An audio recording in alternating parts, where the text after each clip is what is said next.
Hello, this is Jason Hirschberger, and this is my presentation on Standard 10 Leadership and Collaboration. I'm going to speak to my role as a teacher here at the International School Eastern Seaboard in Thailand about how I advocate for students, the respect I have for families, how I view schools as organizations, and my involvement in school-wide efforts. First, I'd like to talk about how I advocate for students.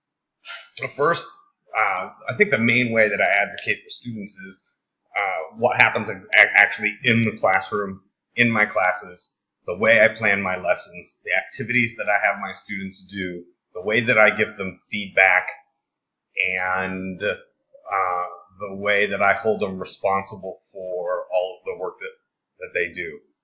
I hold extremely high expectations for the students, and in doing this, I actually think I'm advocating for them to themselves and eventually to their parents and to the school by letting them know what they can accomplish, right? That I believe in them and that I have a certain level of expectation for them. They can take that into other avenues, to other classes, and the other ways they live their life. You can see this in some ways in the way I have the students working in multiple types of roles in the classroom, the higher level thinking that I expect of them. So that might not actually seem initially like advocating for students, but I think that it really is. The next one about advocating for students is about how I collaborate with my peers.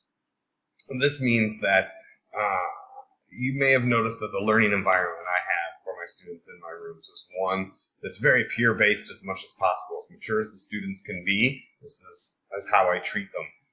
And that often lends itself to them being very forthright and honest with me about how they're doing academically, socially, emotionally, with other classes. So I'm often able to take that knowledge that I have and inform the other teachers about particular students and their strengths and weaknesses and the things that might be effective for them in their classes.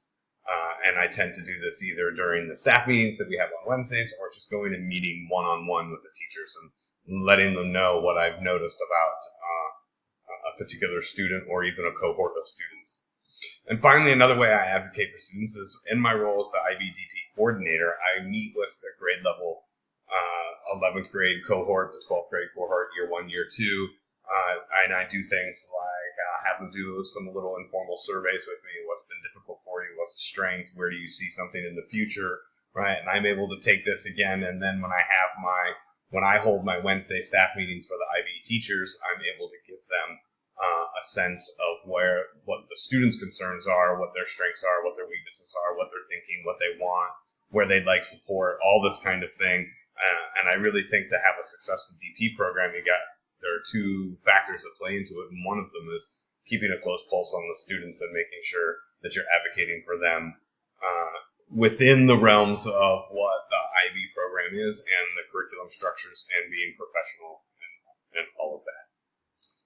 Next, I'd like to talk about how I try and make sure I have a respect for my families. You've seen that in some of my classes, this certainly happens with the fact that I will have the students go home and include their families in some of the assignments. They have to talk to a relative, usually a parent or a grandparent, but sometimes a sibling, share an idea that they had in class, and then get the opinion of their parents about this.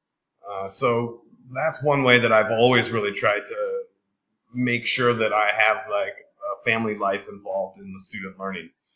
Just what's happening now is we use Google Classroom a lot.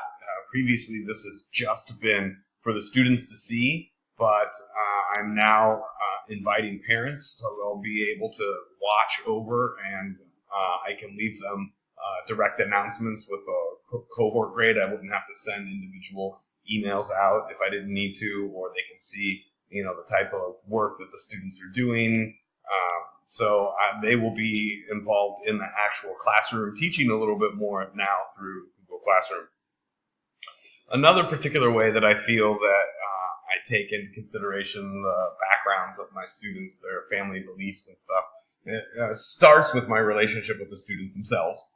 right? I get to know about them, and in doing that, I often ask questions about where their family came from, why are they living here, what do their parents do, this or that, and I try and form just a kind of almost like a little bit of a case study of each of the families. And I always use this when I meet with families at parent-teacher conferences. For example, if I know I have a Korean student whose parents make them go to 5 academies after school, SAT, prep, TEFL, English language stuff, all of this on top of their regular school thing, and we're going to know this is going to be coming in. I will set up how I want to run the conference, knowing about sometimes maybe the pressure or the expectation that the parents are going to be placing on the student, and then hence myself a little bit. And I've become adept at finding out different ways to please, appease, and sometimes just, like massage parents and families by understanding where they come from to have and this is also advocating for the students again, to have what I think is probably best for the students to happen.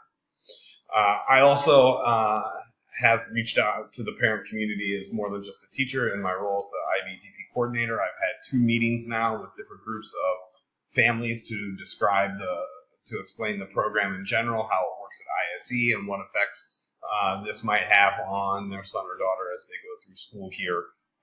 And so I really want to make sure before that I know kind of, what is happening with this particular group of parents. Sometimes it's cultural with Thai parents, and other times it's more of a kind of academic thing, but knowing who that demographic is and then making sure that I can use it to best meet the school's needs, my needs, and their needs. Next, talking about schools as organizations, I'll talk only about ISE here. This is my second year.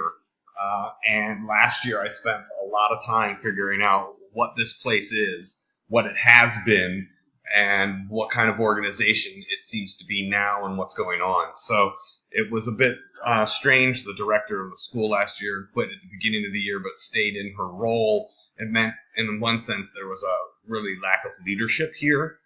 So I made certain that I was looking very closely at the history of the curriculum, what other teachers had done with what I could find, what was the expectations there through documents, handbooks, guides, policies, and how we give grades. This is a standards-based school.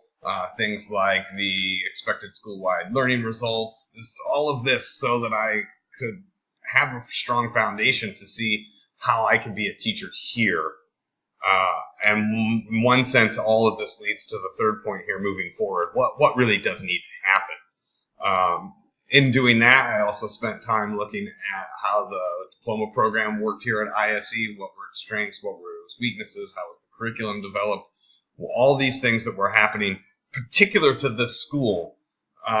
And in doing so, that allowed me to take over the role as coordinator this year, and also become kind of a voice of maybe best practice. And this leads us to the moving forward part. What kind of changes needed to happen?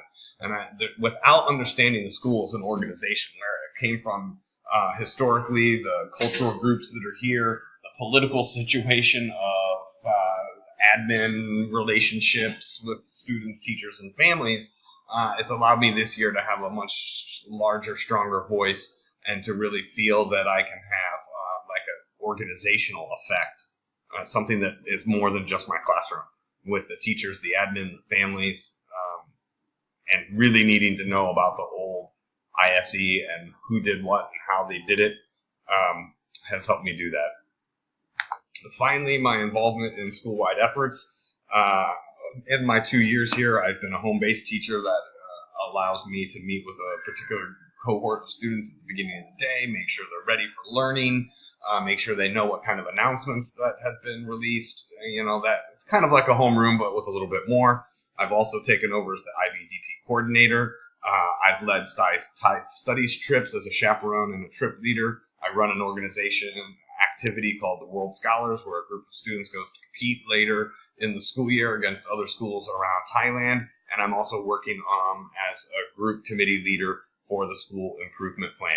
So I hope that lets you know a little bit about how I collaborate and I'm a leader here at ISE. Thank you.